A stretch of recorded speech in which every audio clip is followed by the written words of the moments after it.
Passion Auto Rétro vous est présenté par Hagerty, assurance de voitures classiques.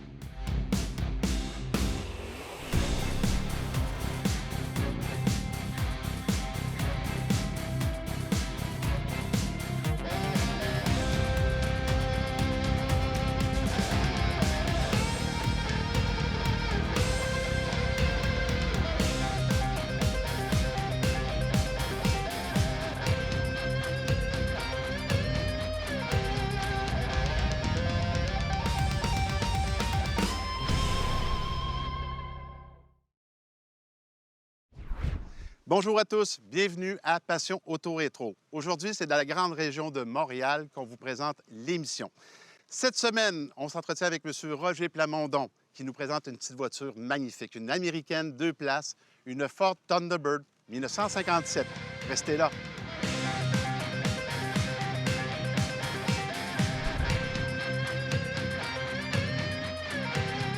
Monsieur Plamondon, vous possédez une Ford Thunderbird 1957, un petit bijou américain, une 2 places, qui est assez rare à l'époque. Mais ce n'est pas vos premières armes dans le monde de l'automobile. Votre père vous a initié à l'automobile très jeune. À la naissance. Mon père, À la naissance. à la naissance. Mon père était débosseur de métier. Donc, j'ai toujours été entouré de voitures. Mon père travaillait, réparait des voitures, vendait des voitures. Puis il m'a conté des histoires de sa première voiture, une Dodge 1948, dont il était très fier parce qu'il l'avait réparée, repeinturée, tout ça. Et moi, les premiers véhicules que je me souviens que mon père avait, c'était une 53 Pontiac. Bourgogne, avec un toit beige. Et le fameux 53, à cette époque-là, il y avait comme une moulure qui descendait, une grosse calandre en avant. Ça, c'est la première voiture qui vous a vraiment impressionné, Qui m'a laissé une marque, parce que c'est celle-là que je me souviens, la première. Ensuite, il avait eu une Dodge 54, mais celle qui m'a vraiment marqué, c'était sa Plymouth 1956. Il y avait une raison pour ça. Il y avait une raison, parce que mon père m'assoyait sur ses genoux, puis là, j'ai appris à changer des vitesses, parce que c'était une 3 vitesses à la colonne. Et donc, j'ai appris à changer des vitesses. C'est moi qui bougeais le bras avec mon père, lorsque mon père appuyait sur la clutch, je voyais le moteur baisser, et là, je pouvais changer des vitesses. Et donc, j'étais assis sur ses genoux. C'était une autre époque, comme on peut imaginer. Oui. Et j'étais assis sur ses genoux, puis là, je changeais les vitesses, puis j'en étais tout fier. Puis là, il me laissait mettre les mains sur le volant, qui était immense pour moi à l'époque. Puis là, j'étais tous les yeux emballés. Quelle belle expérience pour un oui. jeune. Tu sais, on joue avec nos petits autos dans le sable, mais toi, ton père t'a amené dans la réalité très jeune. Très jeune. Je passais des soirées avec lui au garage. Il me faisait faire des quarter panels à l'arrière avec le plastique. Puis là, je sablais ça, limite ça, peinturais avec le prime. Puis là, mon père venait et me disait, pas correct, regarde, il y a un défaut ici, il y a un défaut là. Bon. Mais ça a été vraiment des années pour moi exceptionnelles. Puis une période de temps exceptionnelle à passer avec mon père. Ça fait que j'en étais vraiment choyé. Ça doit laisser vraiment des marques, vraiment qui restent longtemps, d'une relation de même avec son père qui est en lien avec l'automobile. C'est sûr. Puis jeune, bien là, je me suis mis à faire des véhicules à reproduction, des petits modèles à échelle. Puis là, je m'étais même fait une paint shop avec une ampoule pour faire cuire ma peinture. OK. C'est là que j'ai découvert si on met un ampérage trop fort dans l'ampoule. Ça fond? C'est le plastique qui fond. C'est pas la plastique, c'est pas la peinture qui cuit. Mais là, je le faisais. Puis mon père venait à l'arrière, puis là, il me disait, regarde, il y a une pleure d'orange sur ta peinture ici, elle n'est pas parfaite. Puis là, il fallait que je recommence la peinture parce que mon père était méticuleux. Mais ça a développé en moi ce désir, cette volonté de toujours essayer de trouver la perfection. Et donc, ça a été le fun. J'ai fait toutes sortes de voitures à échelle. Et ça m'a toujours amené à la voiture, à la voiture, à la voiture. Puis là, j'avance dans le temps un peu. Puis mon père me trouve mon premier véhicule, une Toyota Corolla 1969. On change de registre. On passe de l'américaine à la japonaise. On change complètement de registre. Oui, c'est un autre monde, là. Mais la voiture, le moteur est saisi, la carrosserie est endommagée, la peinture est cale, tout ça. Puis là, moi, je suis tout fier. J'amène à l'époque ma blonde, qui est devenue ma conjointe maintenant, près de 50 ans, et je l'amène au garage pour lui montrer la voiture. Je suis tellement fier. Elle regarde ça, elle dit, quoi, ça?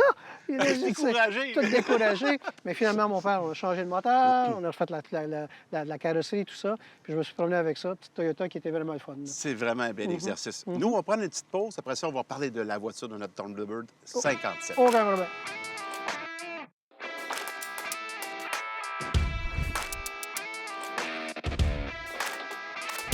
Cette semaine, dans le volet de Mario Lacroix, bien, on va parler d'une voiture ou d'un camion ou d'un véhicule tout-terrain. C'est surtout un véhicule tout-terrain, développé surtout pour la toundra, là, le Grand Nord. Et puis, pour protéger un peu la végétation, on a développé un type de pneumatique, si on veut, pour être capable de se véhiculer avec de lourdes charges, mais qui pouvaient passer dans des endroits là, inimaginables. C'est William Albee, en 1951, qui a développé ce type de pneumatique. Et puis, ça a fait des petits parce que ça a vraiment contribué au développement du Grand Nord dans ce temps-là. Écoute, on pouvait aller jusqu'à 10 000 à l'heure avec le véhicule. Et puis, on avait 5 livres d'air par pouce carré pour 34 000 PA qu'on appelle à l'époque, là. Alors, les véhicules peuvent traverser n'importe quel obstacle, même passer par-dessus une personne sans ressentir nécessairement le poids du véhicule. C'est assez phénoménal. C'est impressionnant un petit peu. Oui, assez impressionnant. Merci, Mario. Merci. Les conseils du pro est une présentation de Fitzbach Garage, votre atelier mécanique pour voitures anciennes. Bonjour André. Bonjour. Aujourd'hui, pour le conseil de pro, on parle de boîtier de direction, un steering box. À quoi ça ressemble dans une voiture ancienne? On va en emmener un aujourd'hui. Bien, ça ressemble à ça. Celui-là date du milieu des années 50. Le tube ou la colonne de direction est rattachée au boîtier directement. Cette pièce bouge légèrement. Le volant, lui, bouge beaucoup. Donc, on a un ratio de différence qui est très, très grand entre les deux. Ces boîtiers de direction n'étaient pas flous. Par contre, on devait tourner souvent ou longtemps pour avoir une réaction du véhicule. Pour avoir une meilleure réaction avec ces boîtiers de direction ou steering box, il vaut mieux utiliser des pneus en nylon pour pouvoir avoir de la précision. Mais aussi, il faut s'assurer qu'ils soient bien ajustés. On a 2 roulements ici qui se font face. Ils doivent être bien serrés.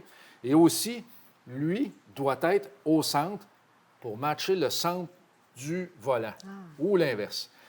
Des gens vont réparer leur boîtier de direction et que si le volant n'est pas au centre, ils vont l'enlever et le replacer comme ça. C'est une erreur parce que lui est conçu pour avoir un centre beaucoup plus serré qu'à côté à droite ou à côté à gauche.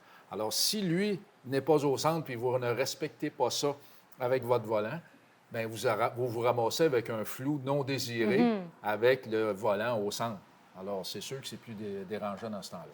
Maintenant, ces boîtiers de direction bien ajustés, bien centrés, bien attachés au châssis aussi parce qu'on ne veut pas les perdre, bien évidemment, ça donne une balade très agréable dans une voiture ancienne et c'en est même étonnant. Bon. Merci beaucoup, André.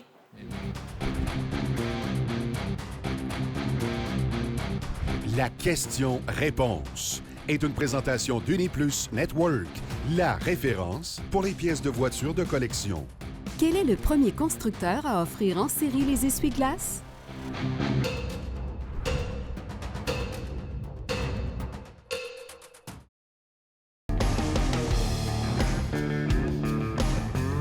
Bien que l'invention des essuie-glaces remonte au début du 20e siècle, Cadillac fut en 1922 le premier constructeur automobile à les offrir comme équipement de série.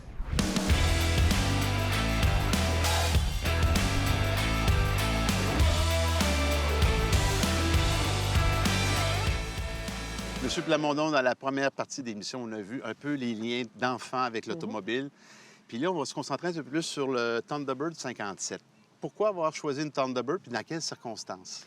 Bon, dans mon mariage, très jeune dans mon mariage, il y avait une 57 Thunderbird à vendre à un certain moment donné. 2 992 $. Et pas cher. Pas cher, mais trop cher pour mes moyens. On venait de débuter notre couple et on n'avait vraiment pas les moyens. En quelle année à peu près? 74, OK, je parfait. vous dirais. Et donc, mon épouse, qui était beaucoup plus sage que moi, m'a dit non, parce que moi, j'étais prête à essayer de trouver l'argent d'une façon ou d'une autre. Alors, je ne l'ai jamais acheté. On avance dans le temps, puis il y a un encan en Arizona. Mécom avait fait un encan. Et je regardais plutôt pour une Plymouth 61, qui était le premier véhicule neuf que mon père avait acheté. Un significatif pour toi. Exact, beaucoup même. Mais bon, finalement, c'était pas le même modèle. Puis là, j'aperçois celle-ci, qui m'a vraiment frappé par sa couleur. Et en plus, une 57, parce que, bon, des 3, 55, 6 et 7, pour moi, la 57, c'est vraiment le modèle. Donc, je l'ai vue. On était participé à l'encan sur une table de dîner avec des amis, puis on l'a gagné. Ça fait que j'ai avisé mon épouse, « Hey chérie, on a gagné l'auto. » Belle surprise. Belle surprise, Beau souper plus cher que elle prévu. savait même pas que j'étais en train de faire une action. Wow! Puis comment c'était perçu par la suite? J'imagine qu'elle a apprécié la voiture. Ah, beaucoup. Quand elle l'a vu, une fois qu'elle est arrivée, parce que tout le dédouanage et tout ça, mais une fois venue à Montréal, elle a adoré la couleur. C'est la couleur qui frappe. Et c'est une couleur qu'on voit beaucoup dans les publicités. C'est une couleur qui était promotionnelle à l'époque. Promotionnelle de Ford, on le voit dans la revue, on le voit dans les annonces publicitaires. C'est vraiment la couleur. Puis c'est sa couleur d'origine, parce que la force de ce véhicule-là, les numéros, c'est un numbers matching, comme on appelle. Oui. Donc les numéros de série, toutes les couleurs, tout est comme qu'elle est sortie de l'origine. On parle un peu mécanique. Oui. C'est quand même une mécanique qu'on pourrait juger de performante pour l'époque. Oui, c'était entre autres le plus gros moteur. Quand les 57 ont sorti, c'était le plus gros moteur que Thunderbird offrait. Donc, c'est un 312 pouces cubes, mais avec 2 4 barils. De là, le code E. Parce que, bon, tous les 2 4 barils, le numéro de série commence avec la lettre E. OK. Donc, c'est pour ça qu'il s'appelle les E-codes, le code E. Et donc, elle, c'est ce qu'elle a, 2 4 barils qui la distinguent. Ils en ont fait un peu moins que 1500 de ce modèle-là. Donc, qui est tout de même plus rare quand on le regarde. Donc, ça la distingue.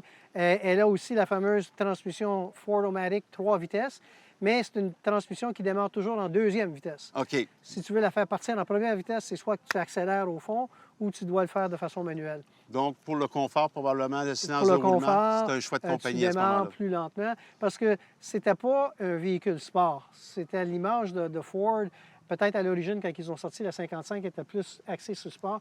Ici, c'était rendu vraiment comme étant une voiture qui était confortable pour la route.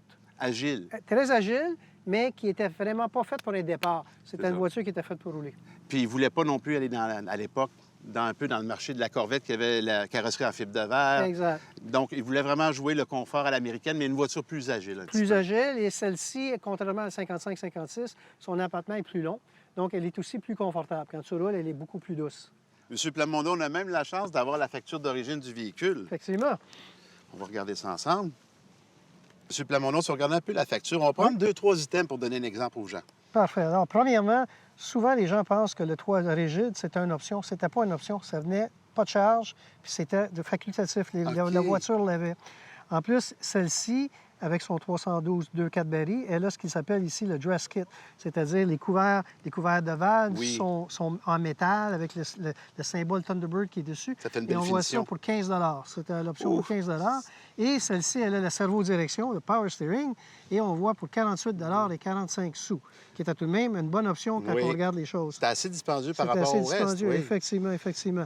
Et j'attire votre attention que quand on achetait le véhicule, il fallait qu'on paye pour l'essence. Et donc, on avait 10 gallons d'essence plus 9 pains d'huile pour 3,46 Eh, mon Dieu, on a changé de monde, là. On a changé de monde. Merci Seigneur, on n'est pas à la même place. On n'est plus à la même place du tout. Il y a aussi le dépliant ici qui est vraiment impeccable. Il est neuf. On va aller chercher quelques items ensemble. On va demander au vent de collaborer un petit peu avec nous Ah, autres. mais ça, Il ne collabore pas toujours. c'est aérodynamique, c'est pour ça Oui. que le vent le pousse. Mais on voulait pousser un petit peu sur le nombre de 2 tons disponibles par la voiture. C'est incroyable. Toutes les possibilités de On a couleurs. 34 différentes combinaisons possibles pour ce 34. véhicule-là. Et celui-ci, vous le voyez, c'est le numéro 20. Alors, on le voit quand on vient ici, Thunderbird Bronze avec Colonial White comme toit. Alors, bronze et blanc. Si on tourne ici, on va aller voir quelques petites options. Bien sûr, il y avait les sièges ajustables à Les l'époque. sièges ajustables électriques, il y avait le la transmission automatique, cerveau-frein. servo-frein, servo-direction ici. Et ici, on voit les fenêtres, donc les lève-glaces électriques. Il y avait la fameuse radio Town and Country, qui était vraiment quelque chose. Elle s'ajustait, le volume s'ajuste quand plus la vitesse augmente de la voiture. Elle va chercher le prochain poste. Tout ça, c'est d'une façon mécanique. Et, croyez-le ou non, la chaufferette, c'était une option. Ah oui! Oui, oui. Alors, Oh. celle-ci, elle a la chaufferette comme option, puis on le retrouvait même sur la facture. Au Québec, c'est préférable, même si on roule juste C'est l'été. effectivement, même si je le sens seulement que l'été, la chaufferette, c'est utile. On va-tu faire un petit tour d'auto? Allons-y. On y va. On y va. embarque.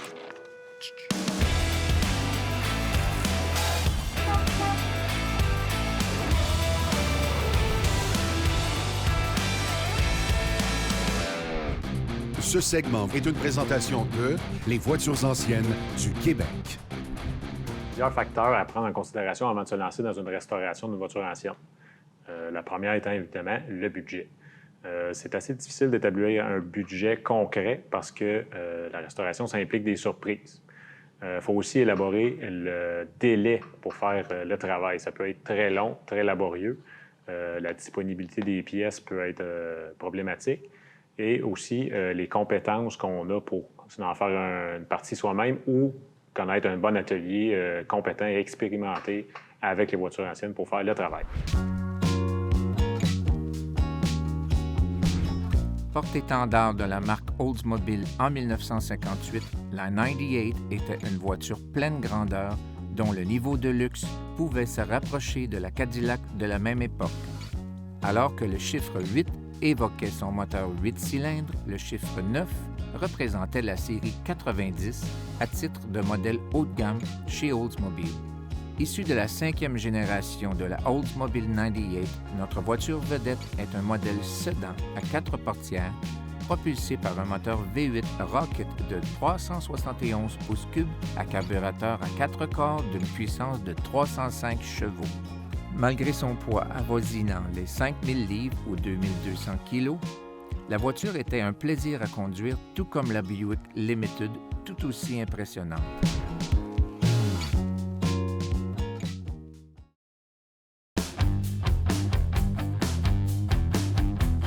Si vous avez l'intention d'acheter une voiture antique, mais sachez que maintenant, il y a des très beaux produits financiers pour nous aider à financer une voiture antique. Mais c'est pas si évident que ça Charles. Non, c'est pas si évident que ça. Il y a seulement qu'une institution financière qui finance les véhicules antiques et c'est une institution privée qui paraît quand même au bureau de crédit et tout, mais qui est vraiment privée. C'est pas qu'on voit sur pignon sur rue. Donc, c'est un peu le même principe. On se donne un exemple. Par exemple, j'ai un Ford Model T. Ça vaut dans le marché, mettons, environ 15 000 de quelle manière ça fonctionne? J'arrive, je vous appelle, je dis je vais acheter un Model T et comment ça fonctionne au niveau mécanique? Les premières choses qu'on doit faire, c'est d'avoir les photos du véhicule parce qu'on ne peut pas se déplacer pour chaque véhicule. On a un évaluateur qui évalue le véhicule selon ce qui est démontré. Ça veut dire qu'exemple, comme vous dites, un Ford d'été, whatever l'année, ils vont évaluer un barème de prix s'il est classé A, B ou C, s'il est hyper clean, clean ou...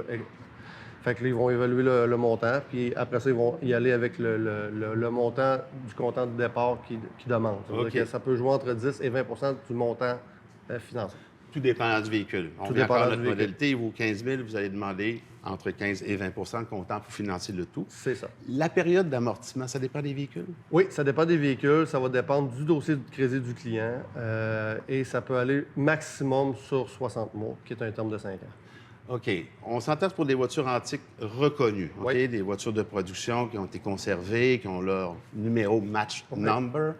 Si on va dans des voitures un peu plus aléatoires, genre je remonte un Chevrolet, mettons 36, je fais un hot rod avec, est-ce que là, c'est finançable ou ça doit être plus complexe? C'est pas, pour l'instant, avec la firme qu'on travaille, c'est pas possible pour l'instant. Peut-être un jour. Pour l'instant, on va se concentrer sur les véhicules qui sont finançables. Mais c'est à cause qu'un hot rod, comme tu donnes l'exemple, bien, ça peut aller à tous les prix. Et souvent, ça va aller avec la mécanique. Fait que la mécanique peut valoir un montant jusqu'à un certain montant. Fait que c'est trop at large pour dire vraiment un montant accrédité pour le véhicule. Bon, maintenant, moi, je suis maniaque, mettons, d'un muscle car. On sait que ça vaut très cher dans le marché. Je voudrais avoir un Challenger, par exemple. Oui. Il y a tout ce qu'il faut. Il coûte 100 000. Oui. On marche encore sur le même principe. Et j'imagine que vous allez vérifier à ce moment-là si toutes les pièces sont compatibles avec le véhicule d'origine via l'évaluation. En plein ça. On va faire des évaluations plus approfondies. On va aller chercher l'historique. On va donner ça à un expert qui connaît vraiment ça, ces voitures-là, puis ils vont nous donner un range de prix qui va dire, bon, bien, ce véhicule-là, on peut financer à temps et le comptant que ça prend pour commencer la transaction. Bon, on a fait nos affaires, on a vérifié nos choses. Maintenant, on voudrait procéder à aller chercher notre Challenger.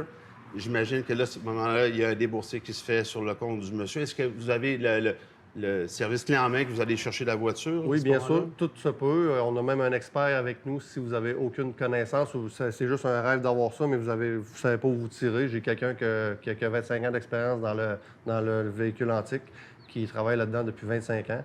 Puis il y a des hyper bonnes connaissances et des très, très bons contacts. Et on peut aller chercher avec une remorque fermée.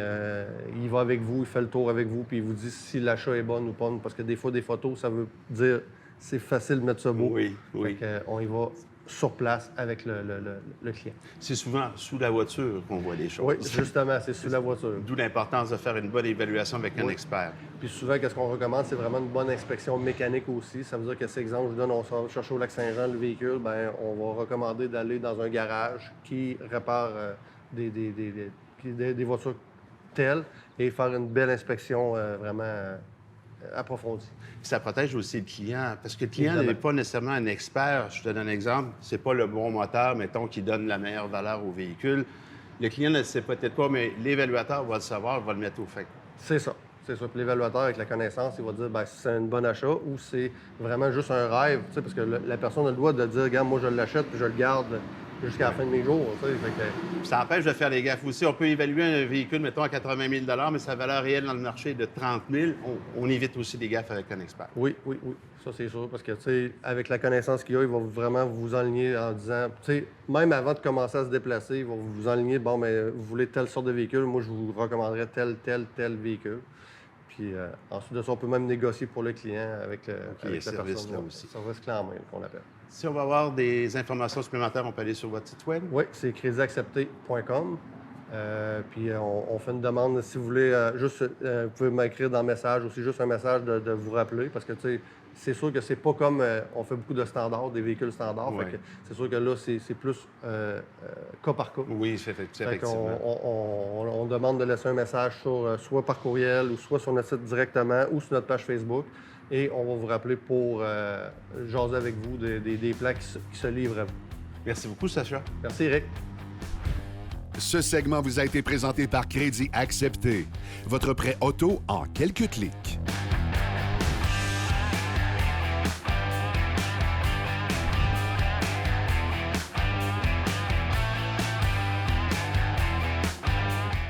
Monsieur Plamondon, on ne peut pas passer à côté du succès de la Thunderbird versus la Chevrolet Corvette de l'époque. On ne parle pas du même niveau de vente, là. Non, pas du tout. À 57, 55, 6, 7, la Thunderbird a battu Corvette sans équivoque. 16 000, plus de 16 000 dans un cas, puis à peu près 700 dans l'autre cas. Oui, c'est ça. Puis en 57, 21 000 sur Thunderbird. C'est quand même... Mais c'est grâce à la Thunderbird si la Corvette a réussi à survivre, par contre. Parce que GM ne voulait pas voir Ford s'accaparer du marché 2 places. Et donc, à partir de là, la Corvette, elle peut remercier la Thunderbird pour être encore là. Parce que probablement, comme vous le dites, il y aurait probablement plus de Corvette aujourd'hui si la Thunderbird n'avait pas été là. Exact. Aussi, je voulais souligner, il y a de la musique, il y a des tunes très populaires, des Beach Boys aussi. Entre autres. Une tune qui était faite sur la Thunderbird. Ah oui, la fun, la tune des Beach Boys. Exactement. Juste vous lire un petit paragraphe, OK? Comme de quoi c'est cute, là. Les paragraphes de la chanson, fun. Eh bien, elle a réussi à avoir la voiture de papa et maintenant elle se balade vers le stand d'hamburger. On dirait qu'elle a oublié tout ce qui se rapporte à la bibliothèque, là où il avait dit à son père qu'elle allait. Avec la radio au maximum, elle se balade aussi vite qu'elle le peut maintenant. Elle va s'amuser jusqu'à ce que papa reprenne la Thunderbird. Exact. C'est vraiment une chanson typique du temps et qui fit très bien. J'ai même filmé une vidéo avec ma fille au volant avec cette tune-là qui jouait à la radio. Ah oui. Parce que c'était tellement approprié. Ça fait que... Oui, mais ça, c'est sûr. Les Beach Boys ont fait une chanson sur la Thunderbird, aucun doute. On aimerait ça la faire jouer, mais avec les droits d'auteur, on va oublier ça. On le sait, c'est ça, malheureusement. Mais les gens la connaissent pas mal. Aussi, il y a beaucoup de produits dérivés aussi qui sont venus avec la voiture. On sait que la couleur, c'est une couleur qui était très promotionnée, mais tu as trouvé également des produits qui viennent appuyer encore la 57, toutes sortes de jeux. Ah oui. Écoutez, des modèles à coller à échelle réduite, parce que, bon, on s'en est parlé un peu, j'aime ça. Ça fait qu'il y a ça, il y a des jeux de cartes. Monopoly a sorti une édition pour célébrer le 50e anniversaire de la Thunderbird, donc fun, en 2005.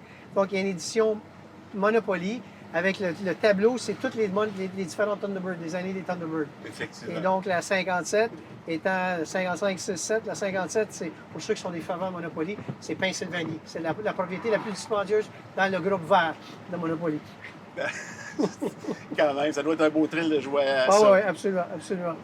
Puis, je voulais souligner aussi que tu as une autre Thunderbird, une deuxième, puis elle, c'est comme l'approche parent moderne de celle-là. Exact. C'était la réponse de Ford dans le mouvement de réplique. GM avait sorti une Camaro qui ressemblait, Chrysler avec sa Challenger. Et donc, Ford a sorti une version moderne de la Thunderbird en 2002. Alors, c'est la 11e génération de Thunderbird. Donc, j'ai le plaisir d'avoir une première génération et la dernière génération, la 11e. Wow. Une 2002 qui a été la première qui a été vendue à Montréal et que je voyage encore avec. J'ai fait la route 66 avec de Montréal jusqu'à Californie et de retour avec la 2002. Ouais. Ça, c'est un beau trip, ça. Oui, ça, c'était un trip extraordinaire. Vraiment le fun. Monsieur Plamondon, aussi, il faut parler un petit peu du design. On parle de la 2002, de la 55, 56, 57. C'est inspiré d'un design d'une voiture européenne que le designer de Ford a vu en 1951 au Salon de l'Auto de Paris. Exact, une Jaguar, XK 120, je pense. XK 120, c'est en plein ça. XK 120. Et donc, effectivement, les lignes de ce véhicule-là ont inspiré, entre autres, les lignes de la 55-6 et aussi la 57, pas mal. Et donc, le designer de Ford avait vu ce modèle-là, puis il s'est inspiré à partir de ce modèle-là. Et dont la 2002 aussi, qui est inspirée et la 2002 par qui était par Ricochet, évidemment. En terminant le beau site où on a tourné, on est dans la grande région de Montréal. On est où exactement? On est dans la limite de deux municipalités, la municipalité de Descoteaux et la municipalité de Coteau-du-Lac, qui nous ont accueillis d'une façon très chaleureuse et je leur remercie. Effectivement. Même la mairesse est venue nous voir. Un grand merci. Effectivement. Bien, merci beaucoup pour la belle entrevue. Ça fut un plaisir. Moi aussi. Ça fut un plaisir. Les voitures de la semaine vous ont été présentées par Uniplus Network, la référence pour les pièces de voitures de collection. Eh bien, c'est Éric Fortier. J'espère que vous avez apprécié au nom de toute notre équipe. Je vous souhaite une très bonne semaine et je vous donne un rendez-vous la semaine prochaine pour une autre émission Passion Auto Rétro. Passion Auto Rétro vous a été présenté par V8 Passion et Hagerty.